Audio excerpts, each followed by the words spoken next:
tiens à remercier I'd like to thank Ina Grépin for her invitation, et aussi and also sur ce sujet. to allow me to talk on this subject. Descendons d'un étage, We mon propos were ne parlera rien coming littéraire, down one step. non plus de symbolique, I won't be talking about symbolism. I will be talking about social mais facts. il y a tout de même une énigme, à But savoir there is an enigma. pourquoi, pendant si Why, longtemps, for so et long, encore aujourd'hui dans and l'Église still catholique, today in the on Catholic n'ordonne Church, pas les we chrétiennes. do not ordinate women. Peut-être cela suscitera-t-il votre intérêt. And maybe you'll be interested En in tout that. cas, je voudrais revisiter avec And vous I'd like to revisit with you l'androcentrisme de this l'anthropologie male-centeredness chrétienne. of Christian anthropology. C'est le seul mot compliqué que It's j'utilise. the only complicated word I will use. It's a Greek word in French, which means Dans toutes les cultures qui nous ont précédés, in all the si on cultures parle that came avant before aujourd'hui, us, les femmes women sont beaucoup plus relatives are a lot more relative to men than men are relative to women. Mais depuis une cinquantaine d'années, But for about en 50 fait, years, depuis Vatican II, mais pas à in cause fact, de Vatican since II, Vatican l'Église II, catholique, avec the un peu de Catholic retard Church, sur les églises de la Réforme, and a bit late compared to the churches of the Reform, is conscious of the new balance between men and women in the whole of European societies. And in fact, it's a cultural break that is rarely seen in terms of history. A male-centeredness is breaking apart in front of our eyes, and it questions the validity of what is symbolical and practical and transmitted by the Church, and which is structuring for societies in a domain that touches each and every one of us in our private lives and public lives. Where does this breaking apart come from? To use an expression we've heard already, does it come from the fact that we are better than our fathers? I don't think so. Does it come from the fact that feminist ideas have imposed their views? I don't think so either. I think it's very important for us Catholics to realize that it is not a question of ideas or morals, but an issue of deep social change and of inculturation. What are the decisive factors in this breaking apart of male-centeredness in Western societies? There's two of them. The first one is medicine, the guilty party. It mastered the mortality of women giving birth, child death, and has liberated women from this servitude of reproduction of the human group. These words are raw, but we can see that in 1910, for example, a hospital that I was living near, 60% of women giving birth had died, a situation of like an epidemic. And according to the UN statistics, one birth out of 23 ends up with the death of the mother in Africa.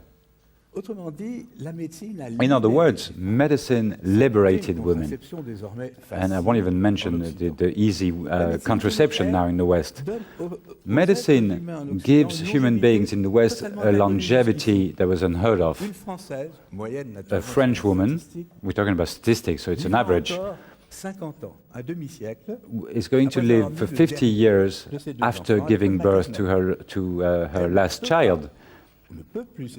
We can no longer define ourselves by maternal functions like before. And having to live half a century, of course, she has to envision professional activity for the second half of her life.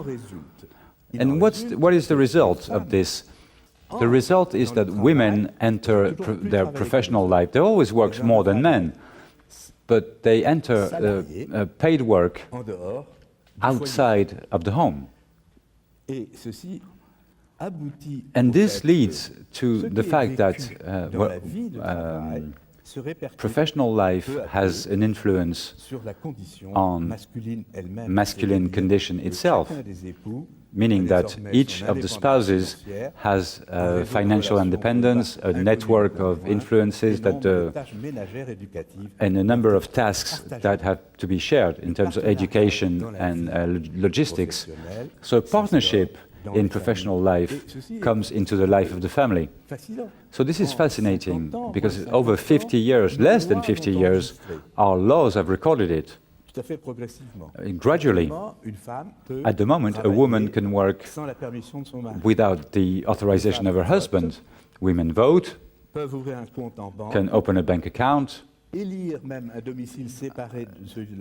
choose a different home than the one of their husband, at least legally. Paternal authority has become a parent authority. Divorce was recognized by mutual consent. Voting lists can no longer discriminate against women. For the political parties, they would forget about that. There would be a financial sanction. So if the West has changed, it is not because we are better than our fathers. It is not because the ideas have more strength. I have a colleague that used to teach theology at the Sorbonne 350 years ago. He wrote a remarkable book. His name is Poulain de la Barre. And his conclusion is that there is strictly no objection from the theological point of view, from a Christian point of view, to the fact that women should be ordained. So we have a truth there in a book, but we have to wait 350 years so that the Reformed Church of France in 1965 ordains the first woman pastor.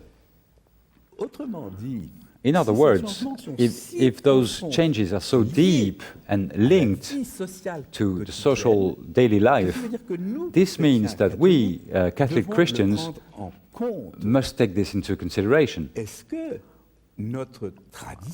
Is our tradition, our faith, linked to male-centered societies, or when the society is no more male-centered, do we have the freedom to act in a different way?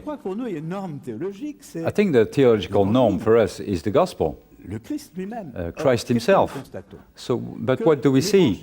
We see that the gospel, in the figure of Christ, Christ refuses all form of male-centeredness.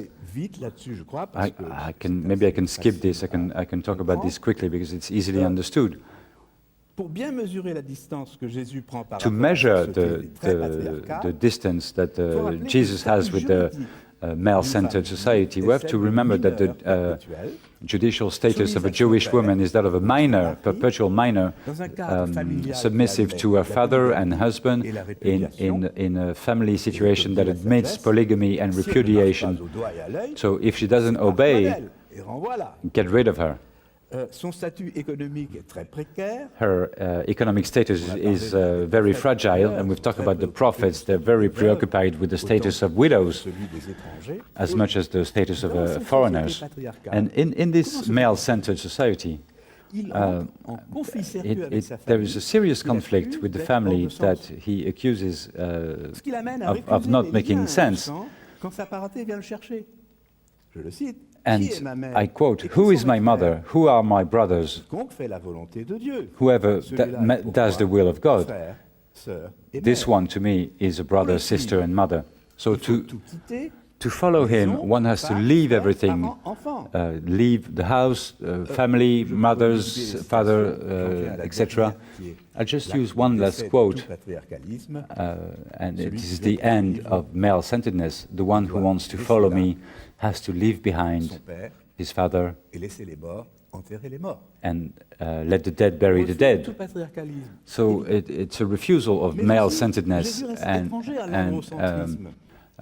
Jesus remains a stranger to male-centeredness because he has interpreted the inaugural chapter of the Bible, which is not male-centered. He said that in the beginning it wasn't thus. So I won't come back to Genesis, about which Véronique and Pascal Ide told us about. But I believe that we tend to forget that history doesn't stop at the texts that were commented here. And the following, the rest is completely different. In the next chapter, it becomes submission. God punishes Eve for her transgression, and by punishing her more than Adam, by saying you will be submissive to your husband. The Bible is written, and we've said it earlier, from a male perspective. For example, it says, who finds a woman finds happiness. He has found favor with the Lord. Or, good woman makes a happy husband and double the number of his days.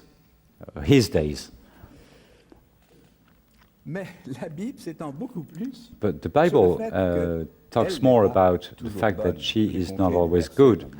I've counted the verses in the same text. There are 13 and 8, for 4 verses on the other side. So how does Jesus fit into this background? Typically, Jesus never mentions Eve when he talks about women. For him, women are daughters of Adam, just like men. And they're very present in his language, in his symbolism. He never identifies them to their maternal role or matrimonial role, but he gives them a status that is equivalent to that of men in marriage, to the point where the disciples say, oh, well, it's that the case, we'd better not get married. So, is there something there where Jesus is discriminating against women? Is the institution of the group of 12 is the only gesture by which Jesus treated women differently than men? This symbolic act has a completely different meaning. Jesus announces that he has gathered the 12 tribes that were divided, and by giving them a status as an eschatological judge, he underlines the fact that sorry about that. So, if Jesus had included one woman or a masculine Samaritan, but Jesus underlines his freedom in the choice of the apostles. But to believe that this freedom had for object to the fact that they're male rather than female that's imaginary. No evangelist, no writing in the New Testament assigns such a motivation to Jesus. I must finish quickly. I thought I would say a few words about the press, who always accuses monotheistic religion to be misogynistic. But Buddhism is an atheist religion or an agnostic religion. And the rule of Buddha says the first rule for a nun has to prostrate herself at the feet of a monk ordained at the very same day. And all nuns must honor this principle. And we can consider Jesus as a founder of religion, and he's very original in that sense. Of course, he's very removed from Hinduism, and where women would throw themselves on the burning pyre of their husband. And I've read recently that this was coming back into fashion by reading the archives of the social sciences. The Indian Parliament had to forbid this practice once again. And if we're talking about Islam, I think you all know about that.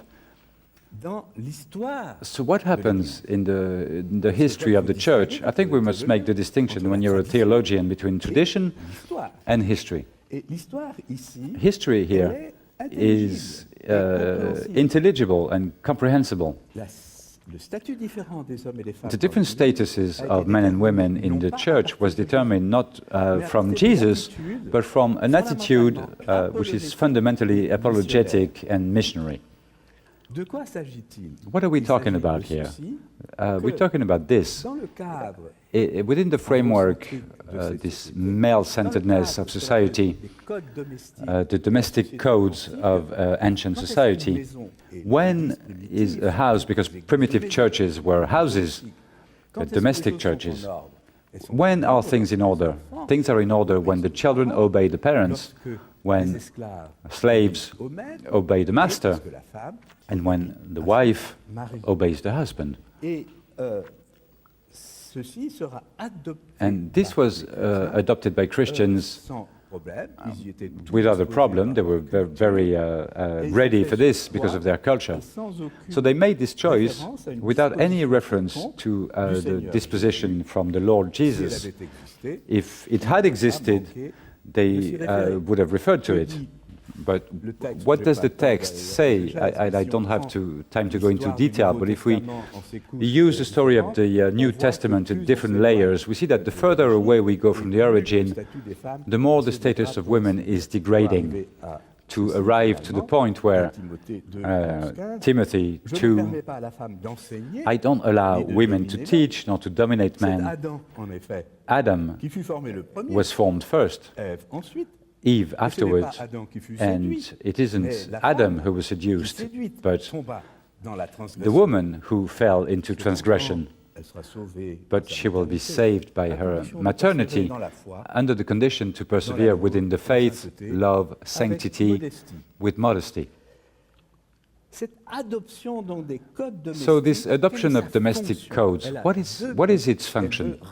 There are two objectives: to reassure pagans on the consequences of conversion of slaves, the conversion of slaves, because in a society where because of baptism, Paul says there are no slaves or free men, this could have been a worry.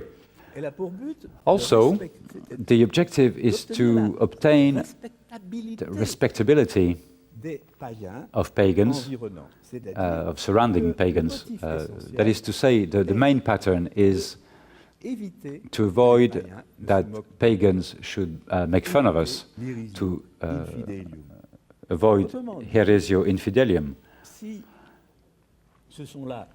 So if these are reasons for which women were excluded with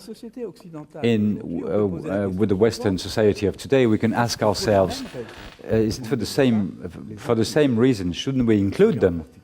And I remember the cover on the Le Nouvel Observateur magazine, where you see a woman disguised as a bishop holding the gospel, and the title is "All religions are the same and oppress women: Judaism, Islam, Christianity." That is to say, Western society, and Nouvel Obs magazine is read by teachers mainly. They're making fun of us. So this is what happened for the subordination. But the story of Christianity doesn't lie there in its entirety. We've seen the projection earlier of the epistle to the Ephesians. And you have the equivalence between men and women, the possibility to remain celibate, the choice of virginity, the possibility to get married, to accept later in life, or to refuse the husband chosen by the father, to be safe from polygamy, repudiation and divorce. It's very important for women who cannot have children or who are too old. And what's also very interesting is that to remain a virgin, they have the possibility to exert their authority. You have, I'm talking about feudal law. I'm talking to French people specifically. There's a religious order where the abbess, and there's a masculine convent that is subordinated to her. And in Italy, the Abbey of Conversano, it is the abbess who names the priest in her territory and gives her the possibility to confess sinners, and this until Pius IX. du 19e siècle. the second half of the 19th century. J'ai fait une petite étude là-dessus. And I did a little study about this, so I'm not as optimistic as my colleagues about the image of God for women. Tous les pères grecs qui étaient accessibles sur ce thème, I've studied all the periods except two, l'image de Dieu and est plus parfaite all women dans la femme. all think that the image of God is more perfect in men than in women. Même si la femme a le corps Even et l'âme if en commun the avec woman l'homme, has a body and soul in common with man, seul l'homme est l'image de Dieu. only man is in the likeness of God, because man is an image of God not through his mind or body, but through his ability to exert authority. Alors, j'ai combien de temps? How much time do I have? 7. Très bien, j'y arriverai. Actuellement, donc, At the sur moment, ce dossier en arrière-fond, with this as background, l'anthropologie chrétienne et plus précisément Christian catholique anthropology, est en train and de se particularly repenser, Catholic, is mais rethinking non sans itself, conflit. but not without conflict, practical conflict and theological conflict. Irène me le permet, If Irene allows me, I'll j'appuierai sur elle, lean on her, dit toujours who always says, and it makes me very happy, that the sexe ou de genre, issues of sex or gender are not only issues of sex or gender, but also point towards composantes. many other Et ici, components. c'est pareil. La And it's the same perspective thing here. The perspective to ordain or not women provient aussi de difficultés also très comes pratiques, from rien à practical voir avec le difficulties that genre. have nothing to do with gender. For Les mouvements example, féministes feminist ont movements ça à leur agenda. have it on their agenda, L'évangile, but I don't think that the gospel and the feminist movement should have a shared agenda. It's a secular stake. certains qui voudraient And l'introduire, some who would want to introduce it, other Catholics would think non pas that une inculturation this is not a justified inculturation, but a secularization of the church. de même. L'Église catholique And at the est same time, universelle, the Catholic c'est-à-dire Church is qu'elle universal, prend des which décisions means non pas à it l'échelle takes locale, its comme le font les decision not on a local level like the Protestant churches, à but l'échelon universel. at the universal Et une catholique level. norvégienne, And a Norwegian Catholic, a professor specializing in women's studies, she's a woman, est évidemment une and catholique she's a pleinement Catholic, femme, mais une copte catholique de Haute-Égypte est but également pleinement femme, pleinement a organisée. Coptic Catholic woman from Egypt is also a woman and a Catholic. But to be a woman in those two situations, there's very little in common. Il est très difficile dans une église But it's very difficult within dans a lequel le church ministère, for whom the ministry ministère d'union et de is a communion, ministry of union and communion, that the person that should represent the unity should be donne lieu the person who difficultés considérables. gives rise to considerable difficulties. And I don't have enough time here, so I'll skip that. Ça nous éloignerait de l'Église catholique. This would drive us away from the Orthodox Church, which was very close dogmatically. Ne sont pas clairs. But the theological stakes of such ordination is not clear for everyone. Et je voudrais maintenant So let's leave history aside, and I'll finish with this.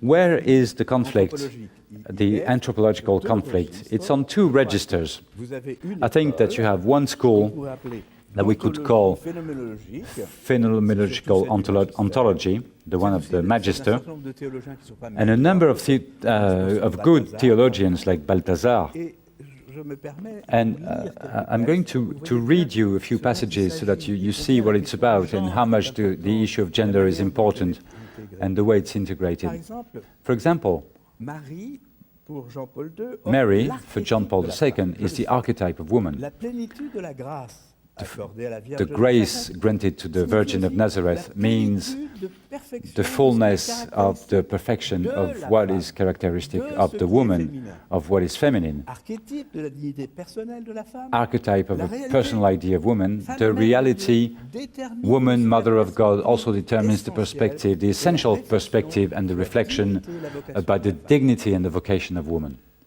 Vous voyez la dingue forme, la manière de penser. And you see the way of thinking there.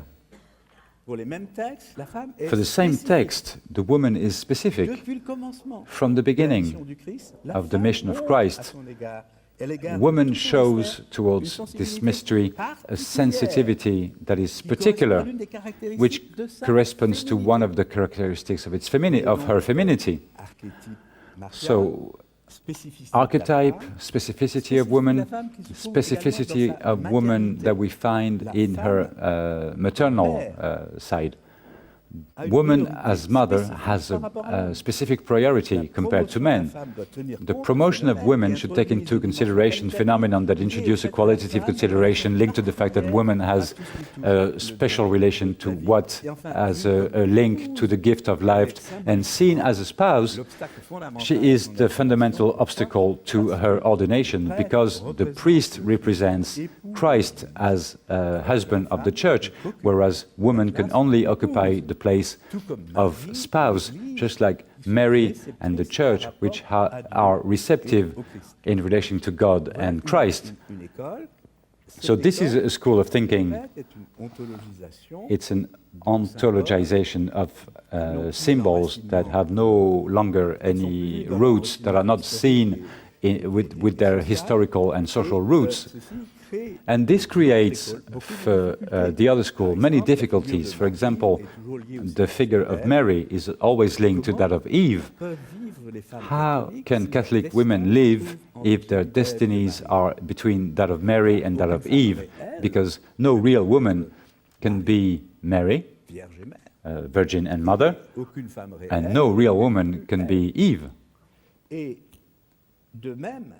So in the same way, there's another difficulty, that masculine man is not facing difficulties with an image. On the contrary, it allows him to put women up there on a pedestal or very low, but never on the same level. And so the symbolism must be thought of in a theological way. And another difficulty, we're talking about the woman without ever thinking about a theology of man, his virility, masculinity. But it's not specific to Catholics. I'm going to quote this monument of German science. There are 67 pages to this, to the article about women, and the article about men has 7.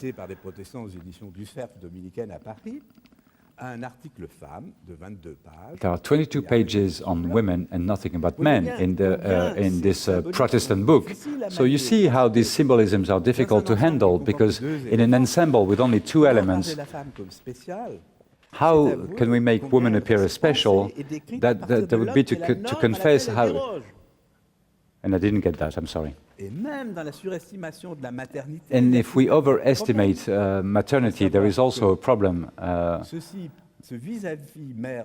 This relationship between mother and child in Western culture, is it very healthy?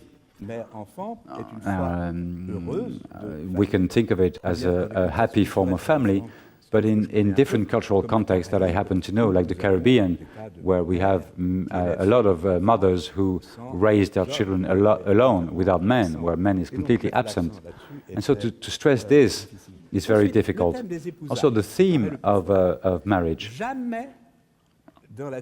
In theology and its history, there is never any reflection about the virility of Christ. Christ in Greek is confessed